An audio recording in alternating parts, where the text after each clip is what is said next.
पड़ोस में ससुराल। आज मेरे मायके से बड़ी मजेदार खुशबू आ रही है। लगता है भाभी या मम्मी कुछ बढ़िया बना रही हैं। चलो जाकर देखती हूँ और लगे हाथ खाकर भी आ जाऊंगी। मायरा घर से बाहर निकलने ही वाली होती है कि पीछे से उसकी सास आ जाती है। ओ मैडम, कहाँ निकली आपकी सवारी है? माँ जी, दरअसल वो ना आज मायके में भाभी को थोड़ा सा पेट दर्द हो गया है, बस वही तो एक अच्छी ननद होने का फर्ज निभाते हुए उनका हाल चाल पूछने जा रही हूँ मैं। कोई जरूरत नहीं है, रोज तेरे मायके में किसी न किसी की तबीयत खराब हो ही जाती है और रोज तू फुदक के चली जाती है।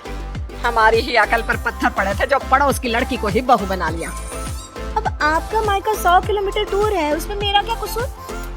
आपका खाना बना दिया है, आटा भी गूंद दिया है, गर्मा गर्म फुल्की बनाकर खा लेना ना आप।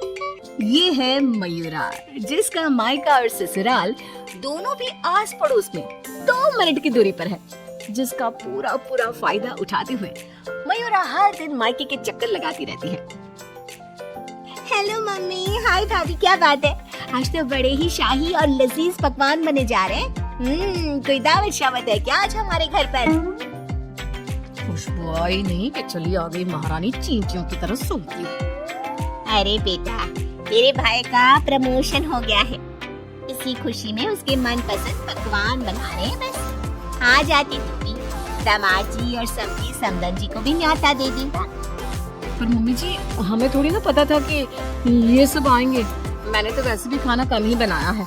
क्या भाभी, अब आपको ये तो पता है कि मेरा ससुराल पड़ोस नहीं है, पर आपको तो मैंने कह कर रखा है ना कि मेरे 2 एक्स्ट्रा फुलके सेक कर रख दिया करो। मुझे मम्मी के हाथ की बनी सब्जियां कितनी पसंद है। और ये बड़ी महारानी। ऐसे ही मयूरा आधा दिन अपने ससुराल में और आधा दिन अपने मायके में गुजारती रहती। एक दिन सुबह नाश्ते के दौरान मयूरा के ससुर धनराज और पति श्लोक, अरे मयूरा, ये क्या? ये पराठा तो आधा कच्चा है और मेरा पराठा तो कुछ ज्यादा ही एक्स्ट्रा पक गया है, जो जल गया है। कोयले से भी काला हो गया ये तो। होगा भी क्यों नहीं, ये करम जली सुबह सारा काम ऐसे ही फटाफट गड़बड़ी में जैसे तैसे निपटा था अपने मायके भाग जाती है। इससे क्या फर्क पड़ता है? सास को अगर चक्कर आ गए दिन दहाड़े तब कौन आएगा बचाने? ओ कम ऑन माँ जी, चक्कर, और वो भी आपको? दिन भर आप हर आधी घंटे में कुछ न कुछ खाती रहती हो और फिर भी मुझे ताने कस रही हो। Very bad.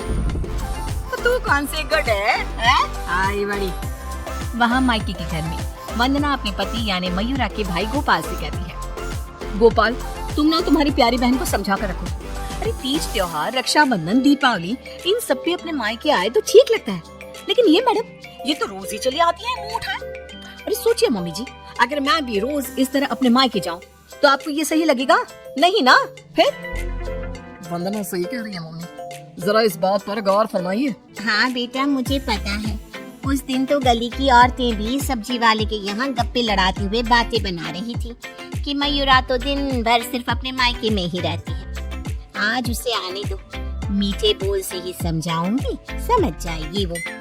फिर जब मयूरा मायके आती है तो मम्मी, आपको तो कोई दिक्कत नहीं है ना मेरे इस तरह आपसे मिलने यहाँ आने से? ये देख सरोज का मन ममता के मुंह में आ जाता है। ना बेटी ना, तू ऐसा क्यों सोच रही है? और तेरी आंखें नम क्यों हैं?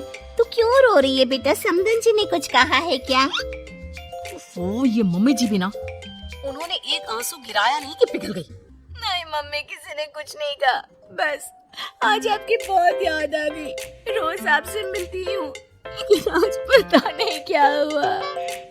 और इसी के साथ सरोज अपनी बेटी को कुछ नहीं बोल पाती और अब मयूरा का मायके में आना जाना इतना बढ़ जाता है कि वो मायके के फैसलों में भी दखल अंदाजी देने लगती है। तभी वहाँ पर बरखा आती है। अगर इतना ही परेशान हो तो उसे घर के अंदर आने ही क्यों देते हो?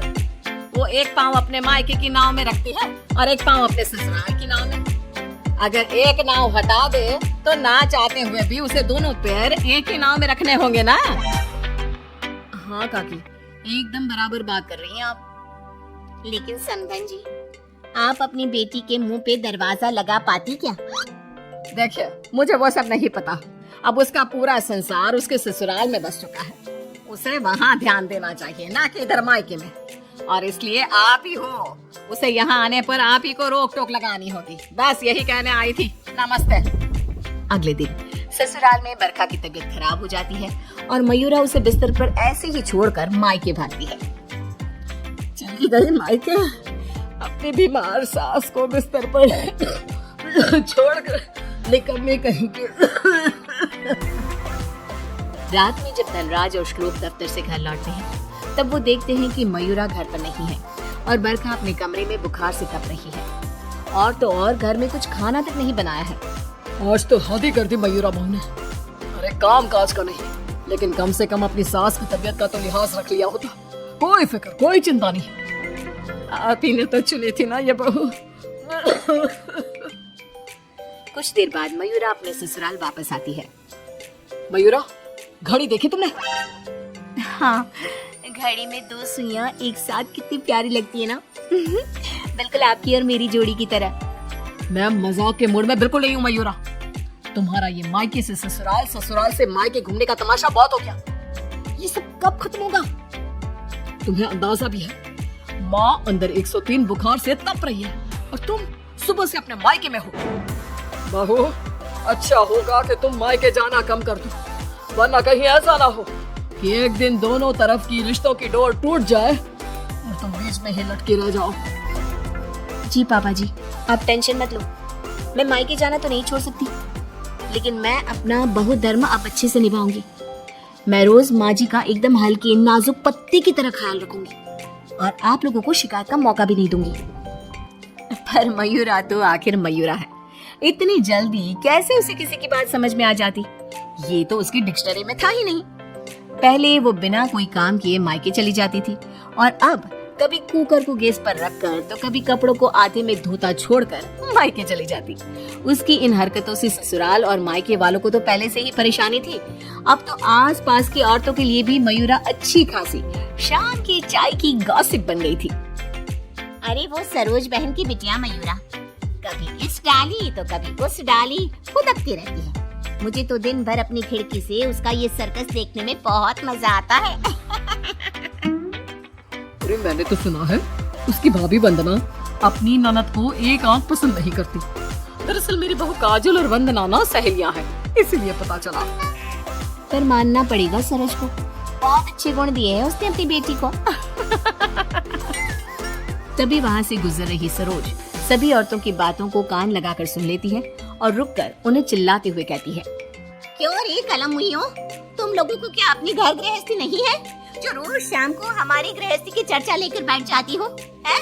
बेवकूफ औरतें, पहले खुद के घर में ठीक से देख लो, फिर दूसरे के घरों में झांको। क्यों सल्ला बहन, आपका बेटा तो रोज रात को नशे में धुत लुढ़कता हुआ घर वापस आता है ना? हमने कभी कुछ बोला? और जानकी बहन, आपकी बेटी का इस महीने का 5वां बॉयफ्रेंड उसे रोज गली के कोने पर छोड़ने आता है, लेकिन हमने तो कोई बात नहीं बनाई। इतना बोलकर सरोज वहाँ से चली जाती है। लेकिन अब पानी सर के ऊपर जा चुका था और थक हार कर परेशान होकर दोनों परिवार वाले आपस में एक साथ मिलकर मयूरा के बारे में बात करते हैं। श्लोक, हमने बहुत बार कोशिश की कि हम मयूरा को रोके मायके आने से, लेकिन वो इतनी ढीठ है कि हमारी बातों को कान के पीछे ही डाले जा रही है। अब पता नहीं वो ये सब जानबूझकर कर रही है या फिर सच में। समधन जी, समझे जी, अब जो भी हल निकालना है आप ही निकाल सकते हैं। दामाद जी कुछ तो कीजिए।